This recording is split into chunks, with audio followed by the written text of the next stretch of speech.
Can everybody in the back hear me? Okay, so if you can't hear me in the back, what I'd like to recommend, because I'm speaking pretty loudly and I'm quite impressed with the AV, this microphone seems to project quite well. There are seats that are a little bit closer. So if you're blessed with many faculties, the hearing is not on the top of the list, you're welcome to come and enjoy one of the seats that are closer, and in all likelihood you'll hear me a little bit better. So, people said, well, did you prepare for this talk? You can't. Because if I were prepared at noon, I don't know if it's fake news, it would be old news. Things are moving very quickly. I'm not the oldest person in the room, but I'm old enough to say that I don't remember any time since I've been sentient where things move this quickly. I want to make one public service announcement as well. One of the things that I've been blessed to do as part of this congregation for many years is participate in the annual Purim play, Purim Spiel. The past year and this year, I've been privileged to partner with the cantor, educational director of the synagogue and school, Roth, who's here on the doing the AV. We're going to do the play on Purim on March 13th. And we're looking for volunteers. The format's going to be a little bit different. Usually a couple of us get up and play certain roles. We'll do that again. I'll reprise the role of the king. But we're also having a group of students who are in the religious school. They're going to sing a song and do a dance. But we want a group that will reminisce on what actually happened in Shushan about 300-400 years before the common era. So we're looking for 5 volunteers above the age of 80. If you're under the age of 80 and you want to participate, you're not disqualified, but you'll kind of need to go for your grandchildren. So try to find a way to get in touch with Roger. The script's already written, but you can obviously improvise, I do. And it'll be a lot of fun. What we're hoping to do is we're hoping to augment participation. So the strategy was to get some participants from this cohort, your friends and family will come and see you, get participants from the other cohorts, and therefore we'll be able to fill the hall. And it obviously includes the reading of the Megillah and the party for all ages. Did I miss anything? All right, so thank you, Roger, and looking forward to it. But I'm serious, if you want to raise your hands now, that's great. If not, the first rehearsal will be after next week's lecture. We'll basically show you the script. There'll be 5 people basically reading from a yearbook, talking about the history of Persia. Was it good for the Jews? Then what happened? And we'll blend into the story itself. So now, fast forward from 350 before the Common Era to 2025. Trump 2.0. So this was kind of an easy one when asked to put together the format as a subject, as a headline. Certainly not so easy to delve in. But frankly, not that complicated. As quickly as things are moving, I'm surprised if anybody's surprised, right? Donald Trump is a known entity, a relatively known entity, not as a politician, but as a businessman, as a marketer, as a reality TV show star. He was never indifferent to attention, he was never indifferent to flattery. Anybody who's been on the planet, and certainly North America for the last 50 years, 40 years, would know who Donald Trump was. And then he ran for president in 2015. He announced his candidacy as a gimmick. And nobody predicted that he would win. I don't know that he thought he would win, but he did. And he was president for 4 years. There are people in this room who think that he won his re-election bid in 2020. There are those who don't. That was something controversial, but this election was not controversial. In 2024, he won a resounding victory. Wherever you are on the political spectrum, the fact that the American people voted and expressed their preferences was irrefutable. And one of the things that I was gratified by was that it was decisive. Because if it wasn't, there would be clamorings, on the losing side, obviously, that there was a flaw in the process. and certainly Donald Trump in 2020 was not bashful. In 2021, both was not bashful to proclaim that he thought the process was very flawed. And within the Republican Party, remarkably thereafter, that was almost a litmus test for loyalty, whether or not you were on board with claiming that the election was stolen, that it was a fraud, that it was a sham, and it sullied the political atmosphere, certainly in the United States and maybe other countries as well.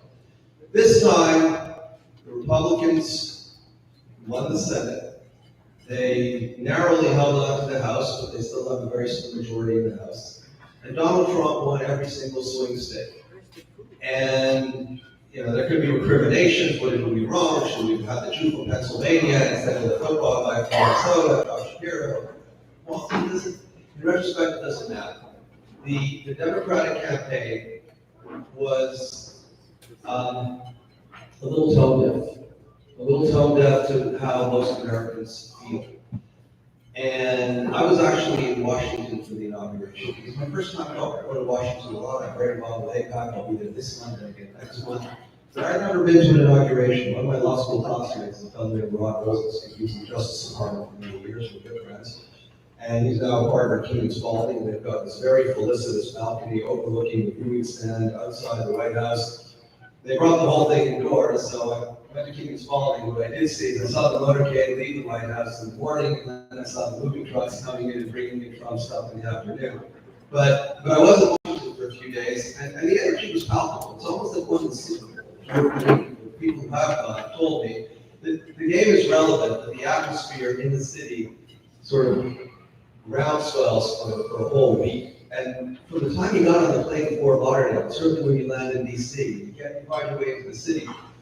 And it was a snowstorm. And there are a lot of us Canadians here, but Washington was really shut down because it had 2-3 inches of snow, sort of what we call spring. But you had this just energy. And yet, within the energy, and maybe because they moved it indoors, which just to give you a sense of how disqualifying that is, that decision, and I'm sure Trump was disappointed, because he didn't need a Sean Spicer to come and say that this is the largest attendance in history, or that Kellyanne Conway the next day to talk about alternative facts. He would have had a massive audience, because he had whatever he had in 2017, magnified, augmented by a cult personality that I've never seen in Democratic politics. I've never seen it. I've lived in Canada, I've lived in Israel, leaders who are more popular and less popular. I've seen several presidents here in the United States. People who like Trump adore him. And now they've gotten to the point of worshiping him. And the collateral, the stuff that was sold all across DC, in metro stations, on street corners, far away from the mall. People would stand outside. It was pretty cool. It wasn't Montreal, but it was cool for DC. And people were prepared to be out there for as long as possible, not necessarily to catch a glimpse of their hero, but to just be part of something that they felt gave expression to their view of the world, to their instinctual desire to see change from what they thought was overreach by the party in power. And boy, did they get what they wanted. They got executive orders that were, the glory was amazing, because I cover this, I've been curious about these things for a long time. The priorities, the priorities were almost irrelevant. We're going to try to do everything as quickly as possible. It's called flooding the zone if you're playing sports. And you just make as much noise, you create as much issues as possible. Nobody has the bandwidth to protest even a fraction of this stuff.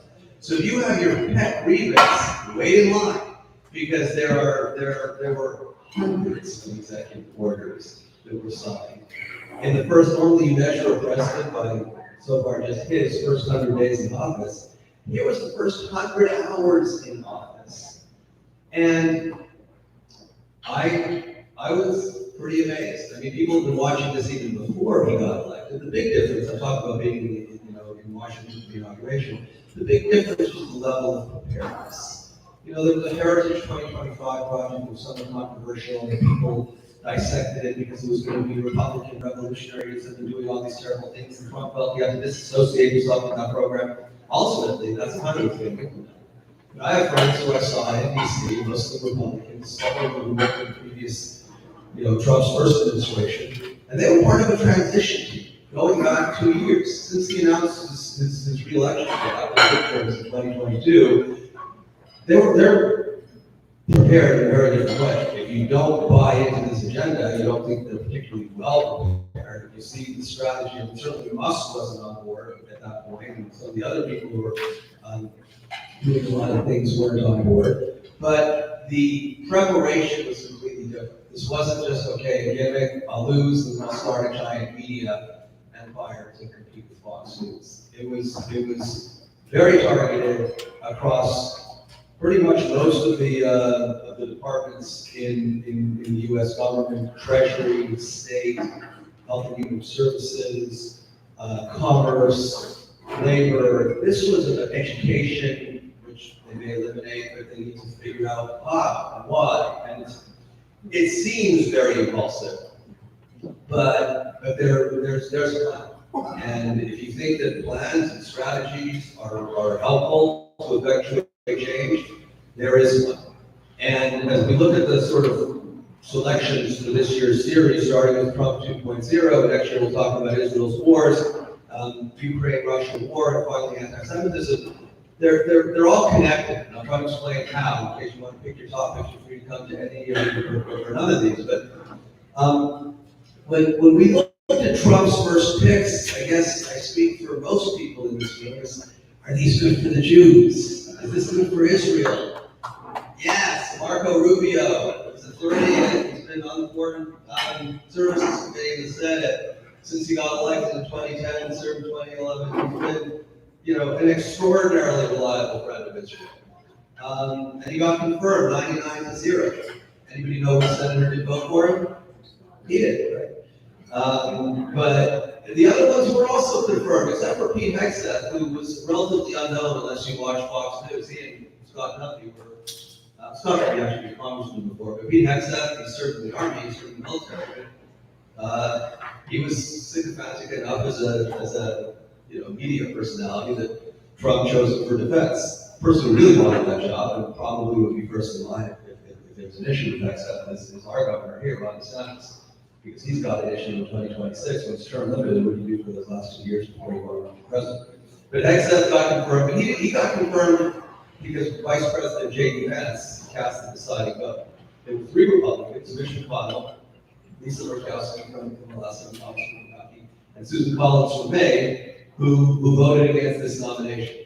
Now, I don't think McConnell's running again. Susan Collins has always been a little bit of a renegade, but Murkowski as well. But that was really, really close. And Tom Tillis, who's a senator from North Carolina, actually brought in additional witnesses to testify that Hegseth's background was even more odious and misogynistic than the press reports, and they did. In some instances, they testified, but Tom Tillis was targeted. Basically, was told by the Republican Party, "You are not going to get reelected. He's up in 2026." And he's too moderate for most Republicans in North Carolina. So I think a lot of people felt if you were going to vote for Hegseth anyway, why bring on these witnesses? But his vote, I think, is emblematic of how Republicans feel right now.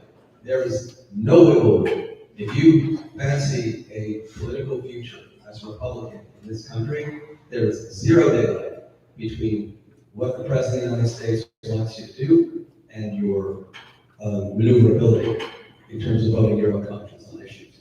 Which is why I think that the Robert Kennedy Jr. Nomination, the Tulsi Gabbard nominations are going to be very interesting, because if you wanted to handicap the likelihood of getting confirmed, I would say those 3 were the trickiest. So we'll see. I'm very curious. They did go through the Senate because it's easy, right? You can be a senator. It's not on you yet. But if you go back to McConnell, Murkowski, Collins, maybe Tillis, but if you didn't vote for Hegseth, I don't think you did vote against ISIS. I don't think you'll vote against Gabbard or Kennedy either. It's amazing because most presidents, even popular presidents, have nominations that don't go through. I mean, Matt Gaetz, I'm just going to say one thing about him. That was a throw. Anybody who thought that was serious, I mean, if you look at it, you don't need to be politically brilliant to see he was about to go the way of George Santos. I mean, he was going to get kicked out of Congress. The report, the Republican-led committee to look into his misconduct was scathing. So not only is the day he got appointed, he resigned from Congress, which is also extremely unusual because you know he's going to get confirmed in a week he threw his nomination. So it was a face-saving way for him to go on Fox News, get rehabilitated, bury the report, and reinvent himself politically without that massive stigma associated with it. But it also cleared the way. It's also, Pat Bondi, who's another Floridian, might have had more trouble getting confirmed, except people breathe a sigh of relief. I mean, I don't know how well you guys know her resume, but her strongest credential is she's not Pat Gaetz. And she's not Pat Gaetz. So people felt, well, at least we don't have him. We'll live with her. A lot of Floridians, this is not a cabinet position, but Mike Waltz, who's the national security advisor, also a Floridian. We have, you have Elise Stefanik in the United Nations. I mean, if you are pro-Israel, it doesn't get any better than that. If you guys like Nikki Haley, you'll love Elise Stefanik. She's most famous now for sort of exposing the ridiculous hypocrisy of the three presidents. Liz Magdalene from Pennsylvania, Claudine Gay from Harvard, and Jude Cornbluth from MIT. I don't know why Cornbluth is still there, but Magdalene and Gay are gone. And good riddance. I mean, if you're the president of the university, you're sitting there. I'm not saying this in a partisan way, but if I'm graduating from those schools, and if you're sitting there and you can't say that yes, it is discriminatory to call for the genocide of people, and it depends on the context. And, some wag said that Claudine Gay, who actually was forced to resign because of plagiarism, she stayed on for a couple of months longer than Liz Magdalene, to paraphrase Martin Luther King, that she was just lamenting the fact that she will no longer be judged by the color of her skin, but rather by the content of her character. So not much character there. She's not. But if you're pro-Israel and you have a view of the world, these are great picks, right? Mike Huckabee, he was at one of the receptions that I attended, Bring Your Core in the local law firm, that a big Washington office as well. He was one of the guests there, along with Senator Scott, the governor, and John Cornyn from Texas. So it was cool to meet somebody like me who's been somewhat associated with the swamp for a long time. It's kind of nice to listen to what these people are going to say when a new page is being turned. And Huckabee, who used to be a Baptist preacher before he went to politics, he was the governor of Arkansas, and his daughter Sarah is the governor of Arkansas. He, in addition to his other remarks, said, I feel like I'm representing the American people. I'm being sent to Israel as a representative of President Trump. And I'm being sent to Israel as a representative of God. Now, to me, that's a little bit of overreach. But there was something messianic. And maybe this was punctuated by the assassination attempts. There was something messianic about the atmosphere, which, if he's your Messiah, that's great. If you wait for the white donkey to go through the Dung Gate, I think it's called. The gate that takes you to the Kotel on the south side. But if you don't, then it's a little much. And that's what I think is worrying the rest of the world. I want to shout out to Junior Catering. I think we're enjoying a really delicious lunch here. I thought we'd have, tacos and tequila, maybe rice wine and poutine before the tariffs come back, and we can't get any of those. These Canadian and Mexican delicacies are being on the table. But that's the strategy. That's the strategy. Almost like when Matt gets you basically, for those, there are many Canadians in the room. If you lived in Canada, Conrad Black, who is, by his own count, I didn't know he was this good at math, has published over 1 million words on Donald Trump, all of them praiseworthy in nearly 10 years, went after for the tariffs. And and Canadians were just last weekend petrified on what's going to happen Tuesday. And when I started thinking about this talk, I thought those tariffs would go into effect because Trump emphatically said, we're not negotiating this, which meant let's negotiate. But those tariffs would be very onerous. And if you read the fine print, it would be only 10% on energy and on gas. But on all the other goods, that's a really big deal. The Canadian economy is extraordinarily dependent on the United States. It's not reciprocal. 97% of Canada's exports come to the US, and about 12% of US exports go to Canada. So there's a big, big imbalance. Now, if you X out the energy, the US actually has a trade surplus with Canada. That energy is such a huge component of what actually goes back and forth. If you go to Mexico, there's $800 billion worth of goods that went through the border last year. That's 50% more than Israel's entire GDP. That would be close to near the top 20 in terms of global GDPs. And it's a mind blowing. If you want to stop a 25% tariff on all of that, that's sayonara to the Mexican economy for a very long period of time. And it didn't take much to step back. So I don't know if we'll have tequila and tacos or ice wine if we did, but the belief that the Canadian and Mexican economies enjoy is a game changer. It also sends a signal to the rest of the world. And the same with the Colombians, right? Okay, fine. You're blocked. You're not going to let the planes land? Here, how do you like tariffs? The planes land. And for those of you who are not economists, just to make this very simple, a tariff is a tax. You're essentially taxing another country's imports in a way that make your domestic products more attractive.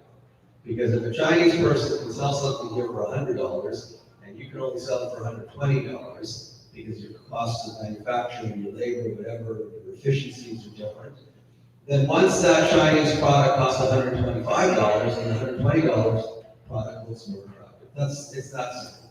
Now, other countries can retaliate. They can put tariffs on American products, and similarly, the export potential of American companies would be curtailed as well. So whether you believe in free trade, whether you believe in partial free trade, historically, free trade and open borders for goods and services have been economically beneficial. And I think most people would agree with that. Not most candidates who are up for positions like Lutnick in Commerce or Scott Bessent in Treasury didn't say that. Mark Rowan did, and probably that's why he's not Secretary of the Treasury. But I don't know either my own Mark. I don't know Scott Bessent or Howard Lutnick, but I don't know that they believe that, right? I don't know what they believe.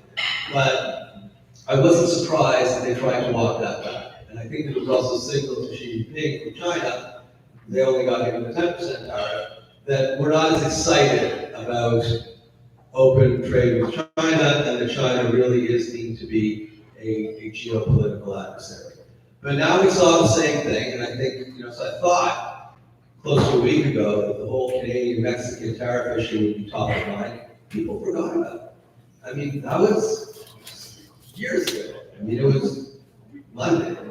But it feels like years ago, because so much stuff has happened. We're going to take over Gaza. I mean, I haven't figured out whether it's Gaza Lago or Mara Gaza. But we're going to Gaza. There are all these cute little memes, right? There's one of Bibi and Trump on their lounge chairs in the Gaza Riviera. My favorite one, especially if you read Hebrews, there's a sign at the back saying "Free Palestine" with a smile and Trump goes.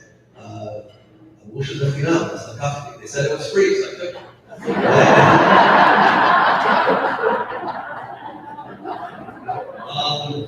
But all jokes aside, I remember being in Boulder, not on this stage, but 2 rooms down, almost exactly 5 years ago, so January of 2020.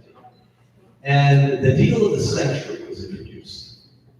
And the deal of the century was the Trump administration's effort to offer a peace proposal for Israel and the Palestinians. And Jared Kushner and David Friedman. Jared was a special advisor to the Middle East. He also happens to be Trump's son-in-law. David Friedman was his lawyer at Kasowitz Benson, and then he was the ambassador, U.S. ambassador to Israel. Both extremely sort of, pro-Israel, but they tried to put together a document that would at least be an incentive to come to the table and have a discussion. It was, completely rejected by the Palestinians, but not by all the other Arab states. Saudi Arabia did not condemn it, and people in the UAE and even Egypt said that at least this is an opportunity to have a discussion. Now, what has not come up this week, which surprised me, is what happened next. And for those of us who follow this closely, everybody talks about the Abraham Accords. The Abraham Accords is this wonderful thing where you can expand them, replicate them, grow the partnerships with as many countries as possible around the region. The Abraham Accords did not come out of that agreement. The Abraham Accords were a direct result of Bibi's overreach. And Jared Kushner basically, David Friedman basically signaled to Bibi that there's a way to interpret the deal of the century, enabling Israel to annex the Jordan Valley. And they announced they would annex the Jordan Valley. And Kushner came back and said, there's no way to interpret this deal that way. That's not what this says. You're getting an incredible basket of lollipops and cookies. Don't mess it up. And just the threat to annex the Jordan Valley brought the UAE and then Bahrain to the table saying, if you resist from annexation, we will sign a normalization treaty with you. That's exactly what happened. And there's no misinterpretation. And it's not, it's so coincidental that it happened within the same year. It happened the same day. So that was the trigger for the UAE and then Bahrain and Morocco and South Sudan came on board too. Those are the Abraham Accords. So the catalyst for the Abraham Accords has been almost universally lauded as a very positive thing, even by the Biden administration once they figured out what it was all about. We're happy about it. Look, administrations are going to do what they do, right? I mean, the aggressiveness, Trump broke all the records, but the aggressiveness with which anybody comes in and says, I got to undo all the bad stuff because I campaigned on it. So I need to go in and reverse every other executive order, undo it. I was a bad boy last year. It's a Santa Claus punishment. I'm now the president of our country. We have some light bulbs, a lot of them that just don't work. But it's a big task to get done. I thought I'd call the White House and tell them Biden and stuff. So take them all out. But that's a joke. But the point is that the aggressiveness with which so much was undone, I think it's overreach regardless, because some people, they're just too reluctant to acknowledge that they're inheriting some stuff that actually is not right. But the Abraham Accords were not right. What the Biden administration could have done in the early days can be debated. Certainly once October 7th happened, that changed the entire landscape. It turns out that they were pretty close to getting to some sort of rapprochement before with Saudi Arabia, and Saudi Arabia is a big palace. For people who aren't as familiar with the region or the status of that country, Saudi Arabia is, first of all, the two holy mosques, Mecca and Medina. That's sort of the subtitle, right? It's the only family that has a flag. It's still run by the Saud family. When King Saud passed away, he had, I think, 35 sons. Every single ruler since 1954 has been one of his sons, including King Salman. So MBS, Mohammed bin Salman, the son of Salman, is the putative ruler. If he actually gets to be the king when his father passes away, if his father himself has it, it's easier to have a lot of kids if you have a lot of wives. Do that. But there are a lot of kids, and he would be the first leader of Saudi Arabia since 1954. That's over 70 years ago. Who was not a direct son, not progeny, not descendant, but a son of the first king. So it's a remarkably, talk about a closely held corporation, but they have their oil wealth, but because they're the defenders of the two holy mosques, if they say it's okay to normalize relations with Israel, then who can say no, right? Who can say no? You've got Indonesia, you've got Nigeria's about 50-50. I mean, you've got other countries that have Nigeria, 100 million Muslims, Indonesia, 200 million Muslims.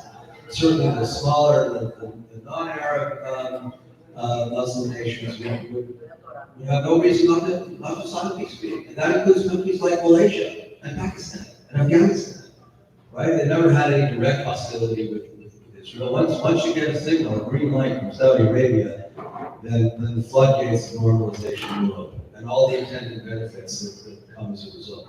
Which is why this Gaza play is a signal to many different constituencies. We were chatting a little bit earlier. We all read articles, and there's an article in the Jerusalem Post. Don't take Trump seriously. Don't take him literally. What's he really going to do? Who's the audience? Is he talking to Bibi and the right wing, giving them comfort that they're going to have?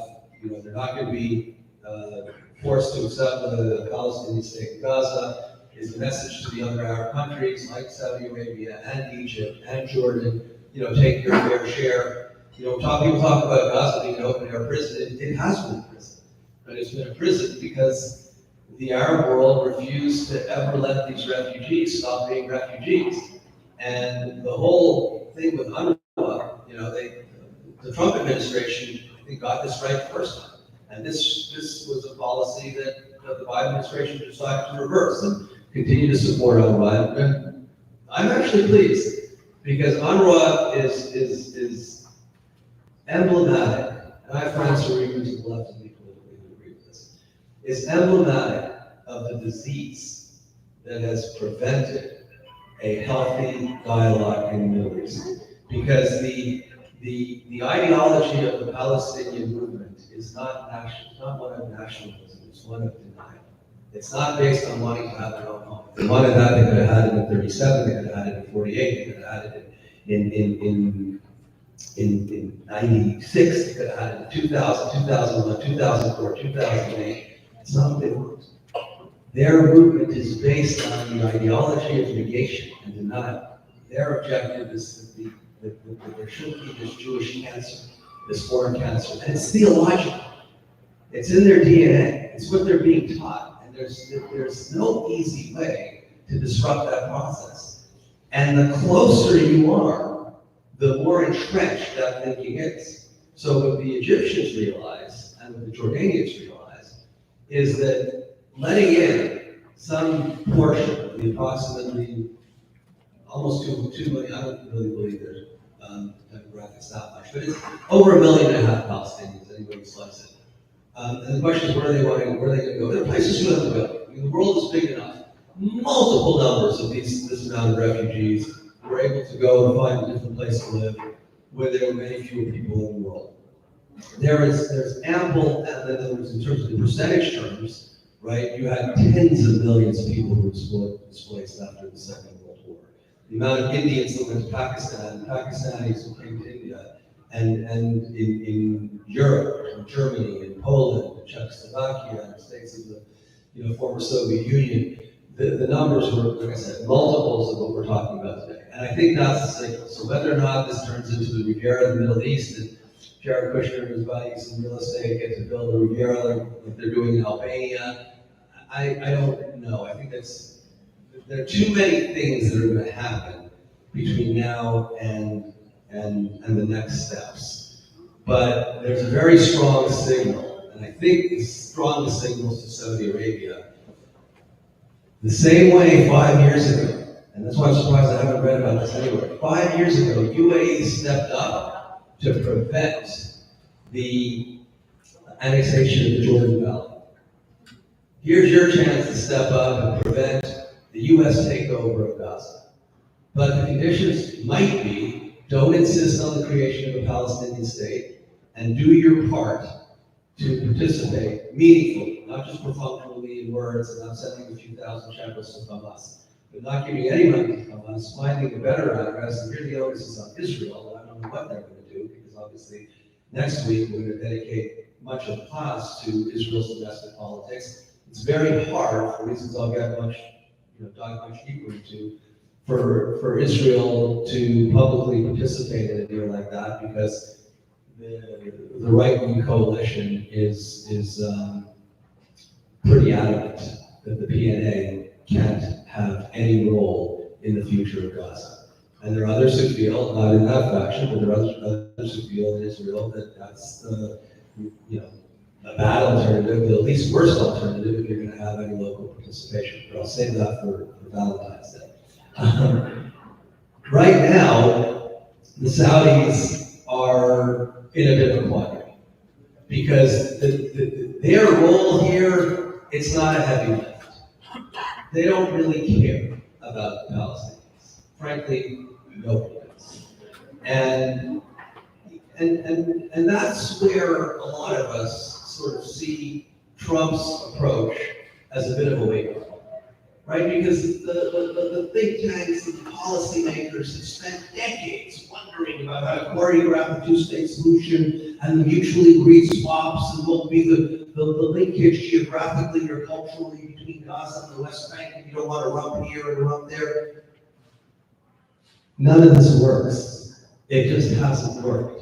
So when you have Elon Musk going into the General Services Administration, or the Office of Management and Personnel, and the Payments Department, where USA is just trying to break everything, there could maybe not USA, I don't know what's salvageable there, but there could be an intelligent discussion about how much of this is fluff, how much of this is salvageable, worth keeping. Anything having to do with legacy thinking on a peace process in Israel is absolutely broken. That doesn't mean that none of the ideas can be reconfigured with a different mindset. But if you take the actors and you take the script, there's no compatibility. There's no way, I sort of opened up talking about the border spiel, there's no way to make this funny, there's no way to make this serious, there's no way to make this work. So is the solution to take over Gaza, now Israel, with its ceasefire in Lebanon and ceasefire in Gaza, is using the time to clean up some fairly important terrorist cells in the West Bank. But I think that, and again we'll talk about this in the next class, that there is an opportunity, but an underspoken percentage of the onus falls on Israel. Bibi beamed. I don't know that he was caught off guard by the Gaza comment, but if he knew about it, he knew about it an hour before it happened. Those things were big. I do know that it wasn't a spur of the moment. Trump has a spur of the moment conversation, but that was not a spur of the moment conversation. That was something that he thought through at least for a day or two. So now, what comes next? And it's not just the Middle East. Like I said, the Middle East will be a big portion of next week's talk. Europe, Iran, and Asia will be a big portion of the third week's talk. It's titled, the Ukraine war enters year 4, and it will, actually, February 22nd. The lecture's on February 21st, so the next day will be the third anniversary meeting, following day we're entering the fourth year. That is that's a conflict with global ramifications. Right? There's 3 hotspots in the world right now that are top of mind, and 3, I would call them rogue nations from the American perspective that are obstacles to what has been referred to since the end of the Second World War as the New World Order. And that's the European theater with the Russia-Ukraine war, with Russia being what we would consider the bad actor. All the disruptions in the Far East. North Korea is obviously an actor there, but China is the elephant in the room. And then in the Middle East, still, all roads lead to Tehran. When you look at the big challenges facing the world, it's back to Tehran. And appeasing Tehran never worked. What I said about the two-state solution and Israeli-Palestinian peace, the same absolutely applies to any kind of engagement with the theocratic regime in Tehran. Their goal is taking over anything that isn't Islam, to make the world Islamic. So first they have to make first they have to take over the Islamic world, Turks are probably, Turkey's I think the most under-discussed country in this whole conflict. We'll talk about them in the third class. But Hamas, I mean, Hamas is not Shia, they're Sunni, the Muslim Brotherhood, but they're certainly emblematic of what the Iranian regime is designed to support. Right? I mean, these are this is a demonic death cult living in ant farms. But these aren't ant farms that you have in a high school display. They had a tunnel system that was larger than the New York City subway system. I mean, that's why I don't think we know where all the hostages are, because a lot of them were sort of kept in those tunnels, and it wasn't only Hamas, there was Islamic Jihad, there was Palestinian Liberation, there were at least 2 or 3 factions that went in. Again, we'll talk about that in the next class, because we know a lot more about October 7th this year, 2025, than we did in 2024, when I talked about it a year ago. So the world is watching.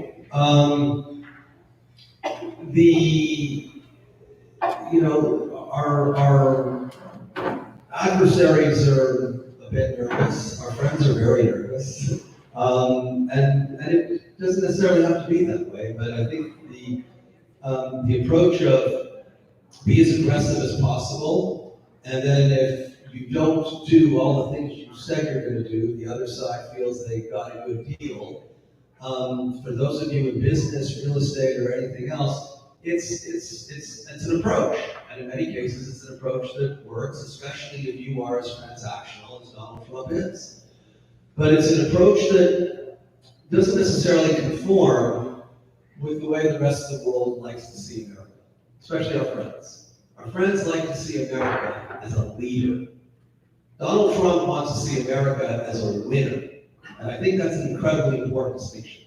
Because if you're going to be a leader, there are a pretty good chance of people wanting to be followers, like all of his acolytes in the U.S. who want to follow a leader.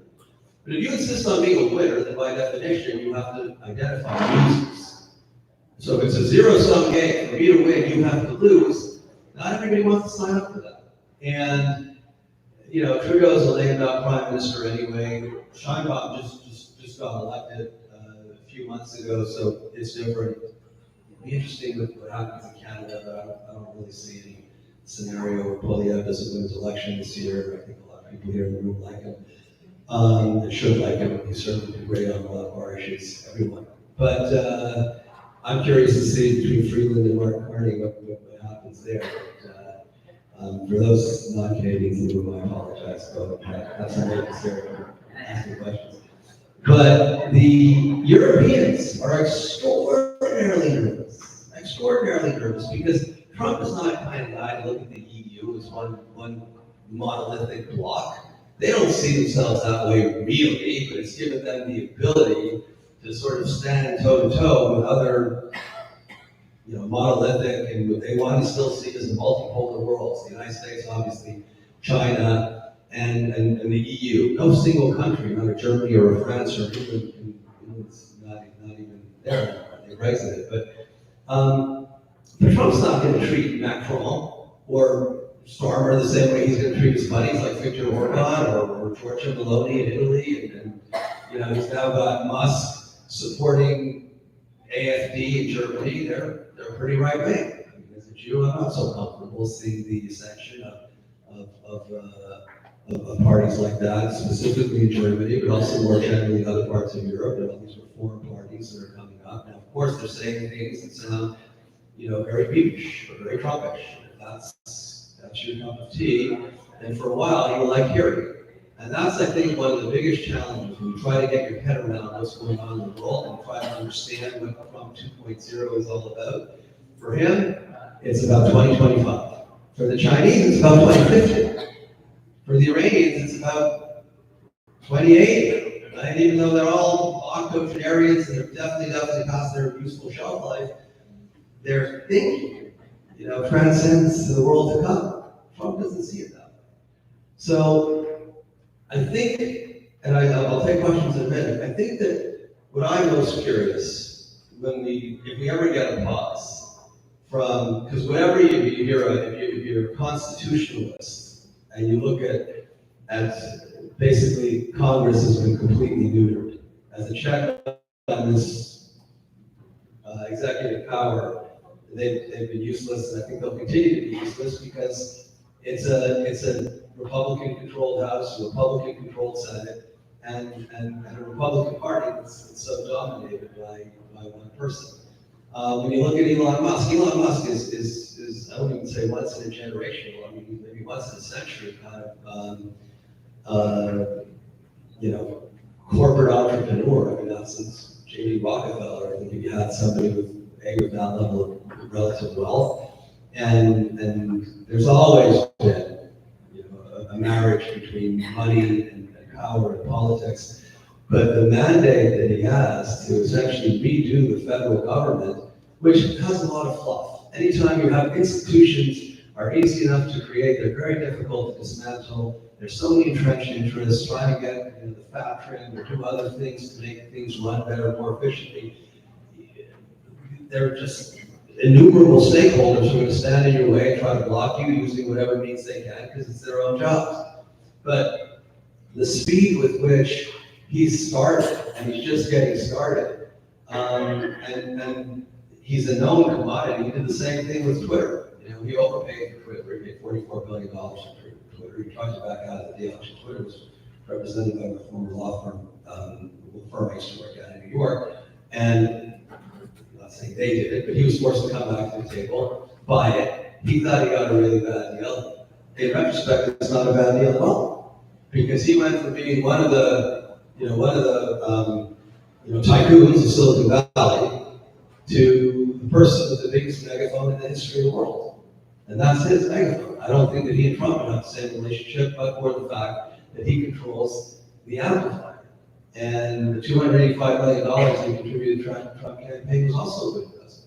But when you think about where he got his wealth in companies, industries that are heavily regulated, that have government contracts, these are, I mean, those investments are rounding errors to the additional wealth that he's in a position to acquire, but more importantly, to the power that he's capable of wielding. So if you like it, enjoy the ride. If you're concerned about it, you probably have a reason to be concerned. Now, I'm not one of those who see anti-Semitism under every rock or behind every tree, and that'll be the theme of our fourth talk. And I think that some of his gestures in the Capitol Center were a bit unfortunate. They are kind of reminiscent of what we saw 80 years ago, but I wouldn't be so quick to run and call that anti-Semitism.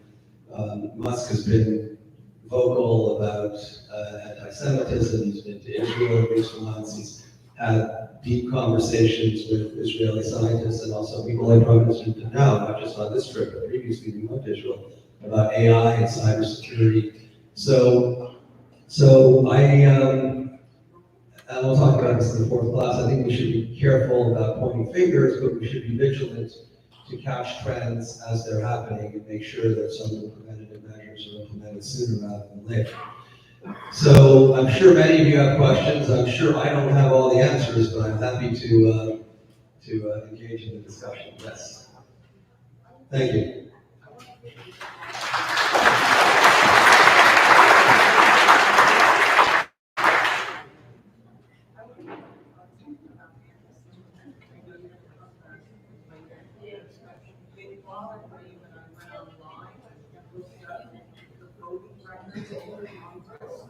And they ask questions like, do you condemn? And that's how you condemn anti-Semitism, and 148 So let me repeat the question. The question is, what's your name? Donna was troubled by the fact that there was a survey. I didn't see the survey, but apparently they polled members of Congress. This may have been House and Senate, so it's 435 in the House and 100 in the Senate. That's up to 535 members of Congress as to whether or not they see the expression from the river to the sea as anti-Semitism. So that 140 sounds like a pretty high number to me, depending on how you count. It's either a third or a quarter of members of Congress. But when you think that about half of them are Democrats, and that the litmus test for loyalty is how MAGA you are as a Republican, litmus test for participation in the Democratic Party after October 7th was not, thank God, for most Democrats, but unfortunately for too many. And that's what I think got the university presidents in trouble, that they couldn't get out of their own way because they felt that they would be politically exposed if they appeared to be pro-Israel during a period of history that was made so controversial and perhaps most importantly so close to an election. I just want to say there were two things, and what bothered me was I totally agree with freedom of speech, they can say whatever they want, but the operative word was to condemn it. And to me, they want to say these things, I don't agree with it, but I can still condemn it. Right. There were so many that wouldn't condemn it. And I'm not surprised that there were so many who would try to find a home for that kind of rhetoric under some sort of freedom of speech. Because freedom of speech has, for a couple of centuries, been a real safe place in the American political dialogue. Yes, sir, you got a question? Can I what? Arrange for a gold pager? Oh, right, for gold page, yeah. Once I was holding the microphone, so I don't know if I can operate that. Yes. There's rumblings lately about a huge military buildup in Egypt. And I wonder I know that, what might be the implications of that? So the question is, there's rumblings about a huge military buildup in Egypt. So Egypt historically was Israel's most ominous, intimidating enemy. Right? It has the longest border, and if you look at military simulations and war games, certainly up until the peace treaty of Camp David, Egypt was always address number one. I have news for you.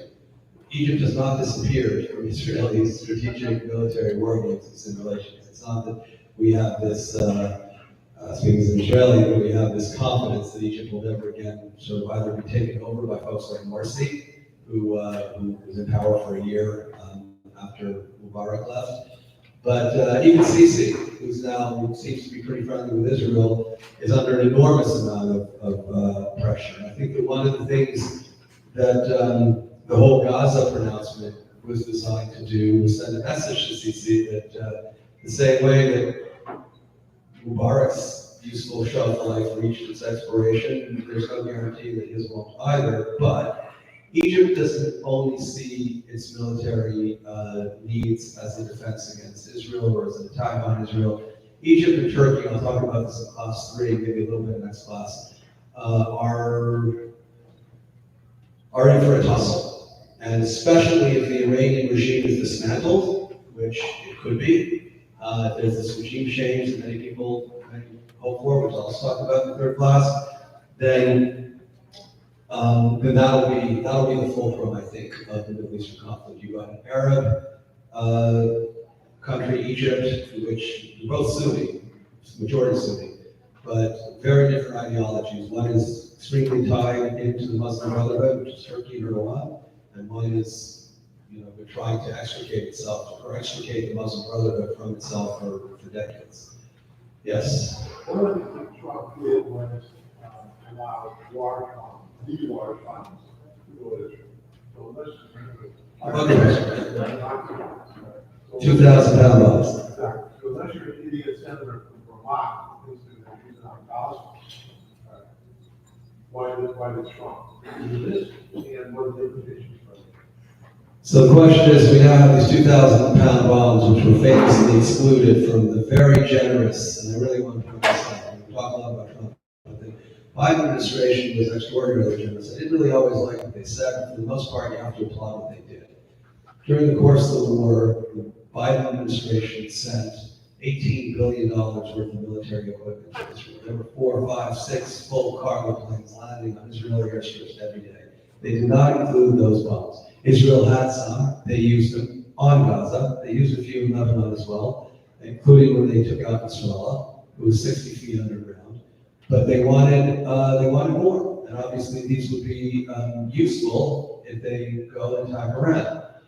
And one of the things that even Prime Minister Netanyahu said at his press conference was that there's no daylight between us and the United States, and that's refreshing. I think he did throw Biden a bit under the bus and feels that for as long as he's prime minister, he probably won't see Joe Biden again as president. But Israel would need more. In other words, those 2,000-pound bombs are not, they're extremely effective, which is why Israel wanted more of them, but they're not the game changer. In other words, you will need mid-air refueling, you will need some other things, although Israel has some of that. They proved it. They proved it in Yemen, and they proved it in Iraq. So Israel could do a lot on its own. Obviously, the United States could do a lot more. Yes, in the back. Two disparate questions. Number one, speaking of Iran, how do you think their nuclear capabilities will be controlled ultimately? And number two, that on the tariffs, since we export more services than goods, are they going to be subject to reprisals, or is that like a little slip? I can't hear your second question. I heard the first one. What's the second question? On the tariffs, Okay. since we export services more than goods even, are they subject to reprisals, or they don't count as being tariff on the reciprocal people? Like No, if countries, so I'll answer the second question first. I mean, if countries want to retaliate, they're free to retaliate against your services, against your goods. I mean, services tend to be a little bit more unique in terms of what it is you're exporting, and maybe that falls under, music, entertainment, all sorts of, global expertise in law, accounting, medicine. But I think that there's a lot more rhetoric. I don't think that Trump's a businessman, and he's surrounded by other businessmen. I think that the tariffs are mostly, they were during the campaign, a means of negotiation. Because the United States still has economic clout that's greater than any other country on the planet. And its relative strength has diminished a little bit, but it's still more powerful than any other single actor. And I think that's kind of what's driving this. To use that, the threat, right? That nothing sharpens the mind like the guillotine, as a message that we could do this. That's what happened in Colombia. Tariffs were never imposed, but trade planes landed the same day. As to my predictions for the Iranian nuclear threat, look, that hasn't changed very much. Their breakout capacity is really, really tight. The question is, do they want to do it? Because if they're going to do it, they better come up with a lot of bombs. Because if they do it on 1, 2, 3 bombs, I'm not talking about the air defense and just the Arrow air defense. It's the Arrow that would hit, not the sling, not the Iron Dome, that would be necessary if, God forbid, these missiles were fired in Israel. But there would then be no holding back. So if the declaration of a nuclear weapon took place in Iran, unlike North Korea and unlike Pakistan, you probably see a united effort to take that out. But I do still think that the prevailing mindset in the current administration is to use a couple of carrots and a ton of sticks. So there's going to be geopolitical, geoeconomic forces deployed in bulk before there would be a military intervention. But at least for the first time in a long time, a military intervention is not off the table. Yes. Can you explain to me how the American people have accepted Trump freeing all these people from January 7th, and including some of them in Trump's route, and they haven't said a word? So I'd like to say no, but I can't. Or at least I can try. So I can try. Well, it depends acceptable to who, right? If there are people, even Vice President Vance said, people like Vice President Vance said, that if people, violate the law, they're not going to get pardoned. He was wrong. Trump doesn't listen to his vice president. He doesn't have to. He has to listen to his base. And a very big part of his getting reelected was based on victimhood.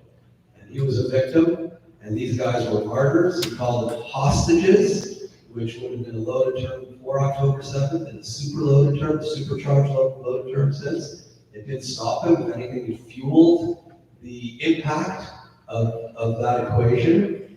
And I walked around Washington, D.C.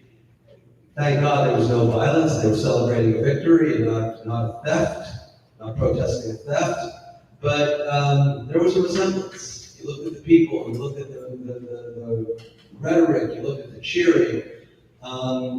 So, it's like, based on your question, I'll choose a Stanley Cup parade. Canada hasn't won a Stanley Cup since '93, but if they ever do, sometimes people celebrate when the city wins, but sometimes people also riot when the city loses. And it doesn't matter, the police cars get destroyed and the windows get smashed. So there was no violence on January 20th, but the Proud Boys and the Oath Keepers are odious, right? These seem like neo-Nazi groups, and they march from Charlottesville, and Jews will not replace us. And the big theme, of course, number 4, but they are a core part of the Trump base. So when you're getting in bed with people who you believe are like-minded, you have to make a choice whether or not you need to accept all of them, or you just want to focus on the ones who are more like-minded than the others. So that's, from a Trump worldview, the same way he hangs out with Kanye West and other folks who are notoriously and unabashedly anti-Semitic, but also has, I believe, Israel's best interests at heart. These guys weren't actual murderers, right? People were killed. There was a policeman who died. The other fatalities on January 6th were protesters. But I don't think that he feels that this is a short-term threat to national security. In other words, and again, I'm not comparing January 6th to the thousands of prisoners that Israel's forced to release in exchange for getting hostages back. But I think those people back out in society pose a much, much larger threat than the 1,500 people who were marked by the president. Yes? Speaking about anti-Semitism, do you think Trump will combat anti-Semitism more than the previous administration? So do I think Biden will, Trump will combat anti-Semitism more forcibly than the previous administration? You mean Biden? Yeah, absolutely. I mean, he's already doing it. I mean, the definition of IHRA has already been adopted. The ICC is already being sanctioned. I mean, I think that there is, especially when you look at people who are going to take a leading role in that mission, people like Elise Stefanik, people like Marco Rubio, people like John Ratcliffe at the CIA, because it's important sort of what's going on. Mike Waltz, for sure. Yeah, you got the right people, and it's one of their 847 first priorities. I feel a little bit like something's been normalized. And, the Israel aside, right, we good here, and this is an incredible threat to this country. And I mean, I feel like there's a lot of, softening of edges. And they have to,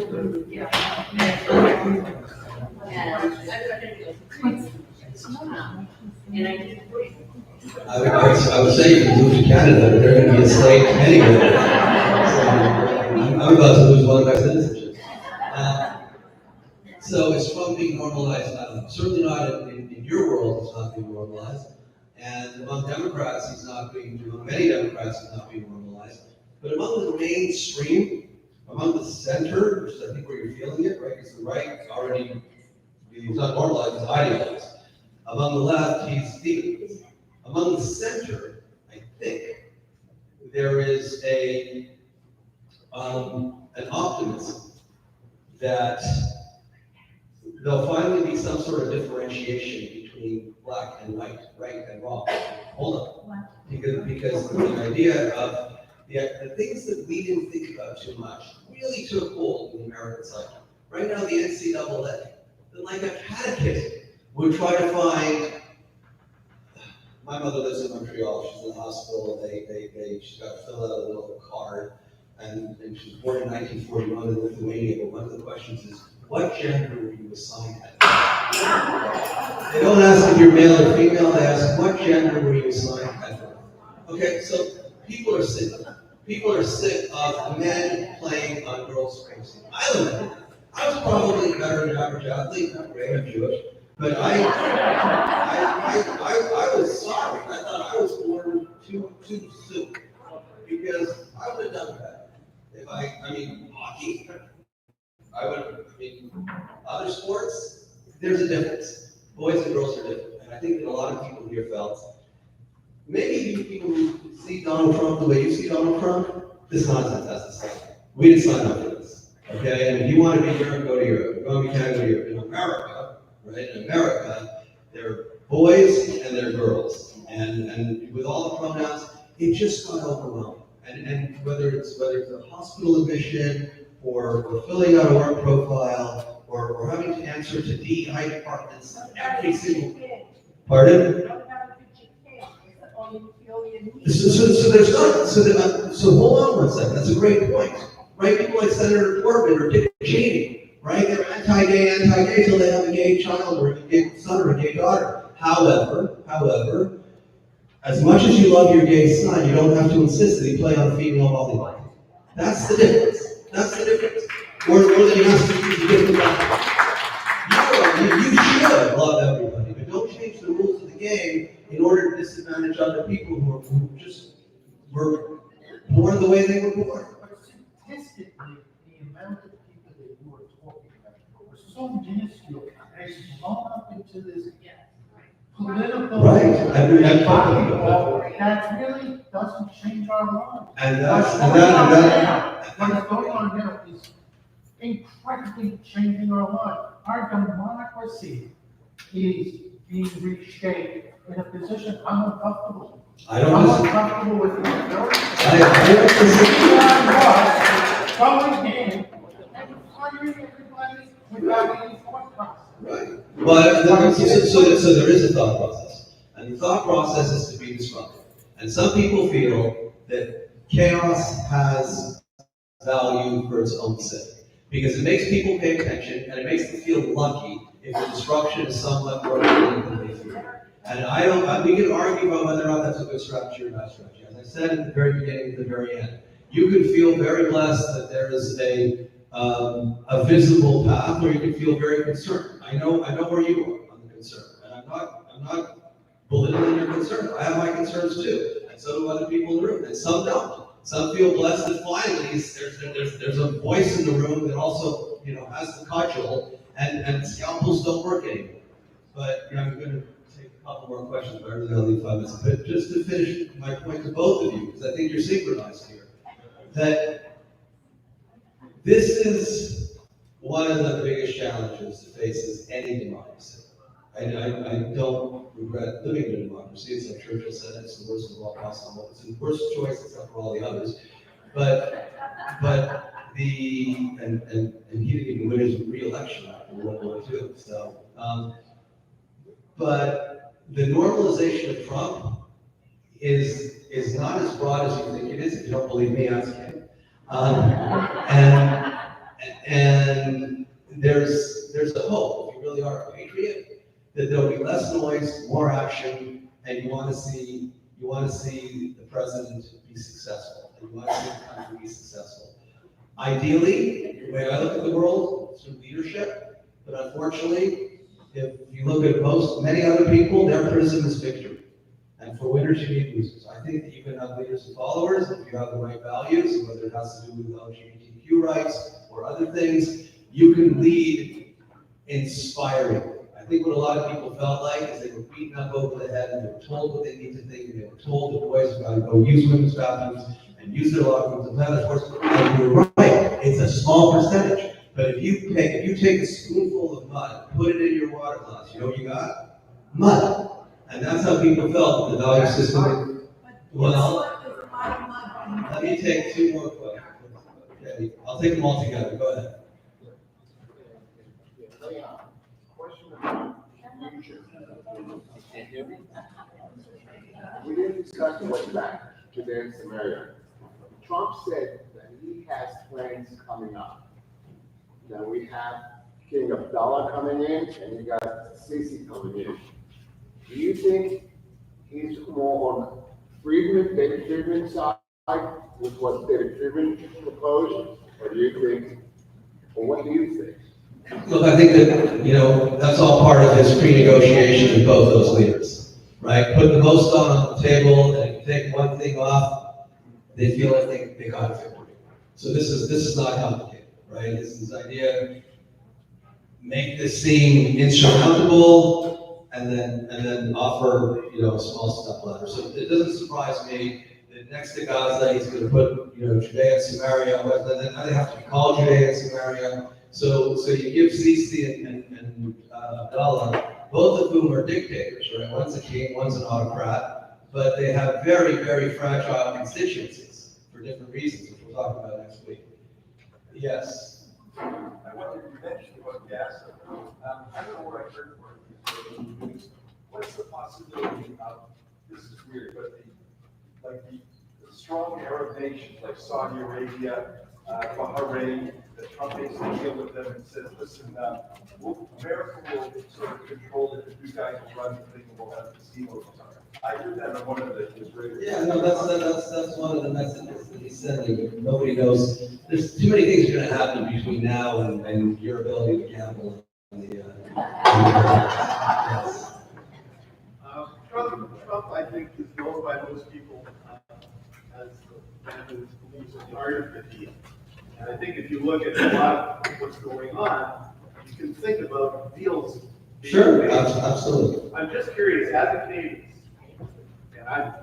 do you think it would be a good idea if Canada were, I won't say a state, but if Canada was a lot closer to the United States? I mean, a good idea for who, right? I'll tell you, I don't know where you're from in Canada, sounds like Toronto, I'm guessing, right? So I grew up in Montreal, I'm amazed. Trump was able to do something that nobody else has been able to do in my lifetime, and that's make the Quebecois feel proudly Canadian. So,